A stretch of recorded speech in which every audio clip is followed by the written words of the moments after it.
Olá pessoal, tudo bem com vocês?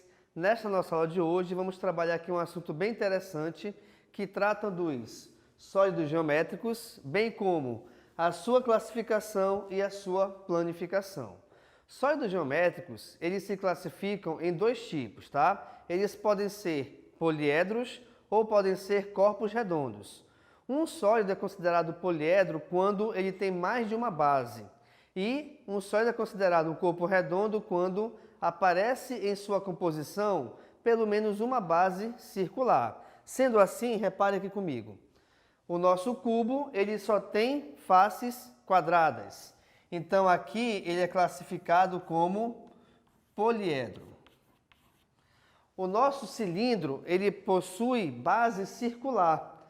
Tendo então base circular, nós dizemos que o cilindro é um corpo redondo.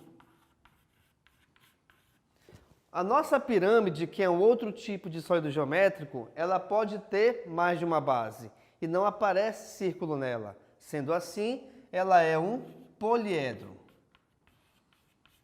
A mesma ideia nós temos aqui para o prisma. O prisma também nós temos várias faces. Além disso, em sua composição não aparece nenhum círculo. Sendo assim, esse prisma também é um poliedro, certo? Agora, o que é, além dessa classificação, o que é nós fazermos a planificação de um sólido geométrico qualquer? Imagine que nós temos uma caixa de sapato e você abre essa caixa de sapato todinha, rasgando. Então a planificação é você pegar uma figura e você abri-la destacando todas as suas faces. Ou seja, pessoal, fazendo essa planificação, a gente consegue identificar quais são os polígonos que formam esse sólido geométrico. No caso aqui do cubo, nós temos 6 faces. Repare aqui comigo, ó. Eu tenho 1, 2, 3, 4, 5, 6. E todas as faces, todos os polígonos que compõem o cubo, todos eles são quadrados. Então, o cubo só possui face quadrada, tá? E são 6 por quê? Porque nós temos 4 paredes laterais e nós temos 2 bases, a de cima e a de baixo. Se você quiser, de repente, fazer uma comparação, eu imagino que você esteja estudando e assistindo esse vídeo agora dentro de uma sala. Seja uma sala de aula, seja a sala da tua casa ou até mesmo o teu quarto. E no teu quarto, nessa sala, ela possui 4 paredes, teto e chão. Então, essas 4 paredes, elas são chamadas de faces laterais. A parte de cima é o teto, a parte de baixo é o chão. E esse teto e esse chão são chamados de base, tá bom? Então, essas figuras, esses elementos compõem o cubo. Vamos fazer agora e determinar aqui a planificação do cilindro.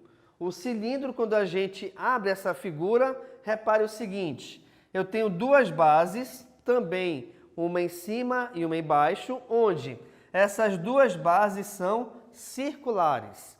E a parte lateral é uma figura só, é um polígono só, que nesse caso é o nosso retângulo, tá? Desculpa. E esse retângulo, a sua medida, o seu comprimento, ele coincide com o comprimento da circunferência. Então imagine que eu pego essa circunferência e eu ando com ela de um lado para outro.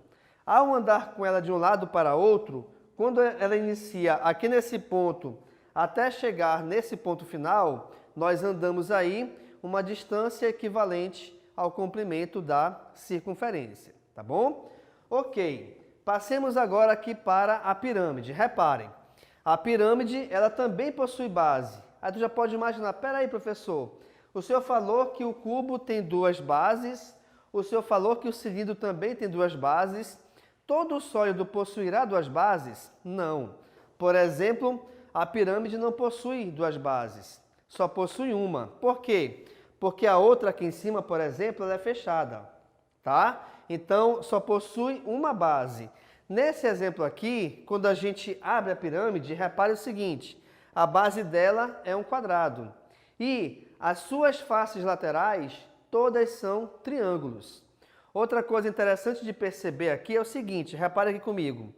Pelo fato de a base dessa pirâmide ser um quadrado, automaticamente, sendo quadrado, ele possui 4 lados.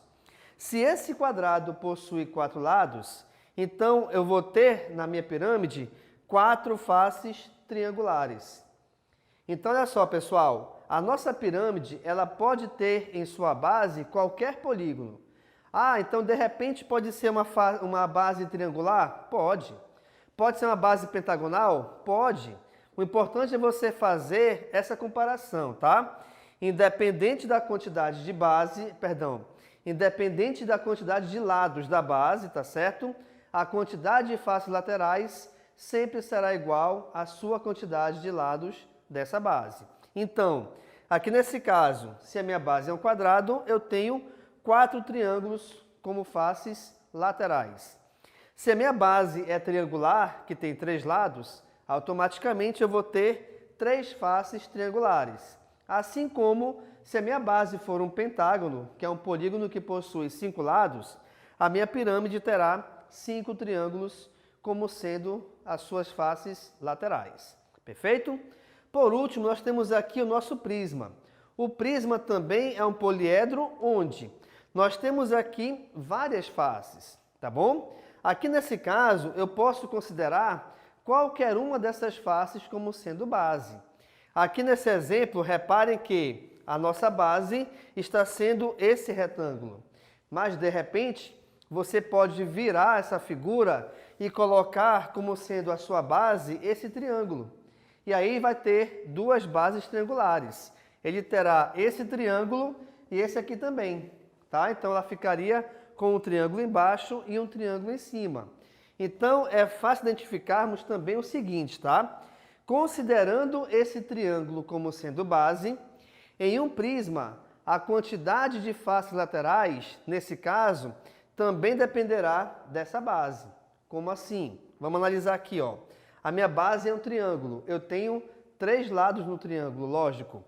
Se eu tenho 3 lados no triângulo, automaticamente a minha face lateral, em relação a esse prisma, será formada por 3 retângulos, tá? Então, as faces laterais que compõem o prisma sempre serão retangulares. A sua quantidade é de acordo com a quantidade de lados da base. Uma outra coisa legal para falar aqui é o seguinte, pessoal, atenção. Um cubo, ele também é considerado um prisma, tá? Então, também é um exemplo de prisma. Então, esse cubo, ele pode receber 2 nomes. É um prisma de base quadrada ou um cubo.